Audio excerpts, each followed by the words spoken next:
দিনাজপুরের বীরগঞ্জ কবি নজরুল উচ্চ বিদ্যালয়ের তৃতীয় তলা একাডেমিক ভবনের শুভ উদ্বোধন অনুষ্ঠিত হয়েছে। ভবনের শুভ উদ্বোধন করেন এমপি মনোরঞ্জনশীল গোপাল।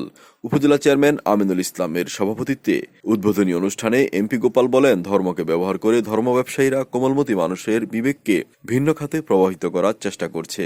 এ সময় উপস্থিত ছিলেন বীরগঞ্জ থানার অফিসার ইনচার্জ আব্দুল মতিন প্রধান, বীরগঞ্জ উপজেলা শাখার যুগ্ম সাধারণ সম্পাদক শামীম ফিরোজ আলম, উপজেলা শিক্ষা অফিসার কন্দর্প নারায়ণ রায়, দিনাজপুর শিক্ষা প্রকৌশলী অধিদপ্তরের সহকারী প্রকৌশলী মোহাম্মদ গুলজার হোসেন, উপজেলা মহিলা ভাইস চেয়ারম্যান আয়শা আক্তার বৃষ্টি, উপজেলা আওয়ামী লীগের যুব ও ক্রীড়া বিষয়ক সম্পাদক ইয়াসিন আলী সহ আরো অনেকেই উপস্থিত ছিলেন। নজরুলকে জানলে সে প্রতিক্রিয়াশীলদের বিরুদ্ধে একটা প্রগতির আন্দোলন গড়ে তুলবে। তো কাজেই 3 মাসের মধ্যে নজরুল চর্চা, এই চর্চাটির প্রতি বিশেষ গুরুত্ব দিবেন বলে আমি প্রধান শিক্ষকের প্রতি অনুরোধ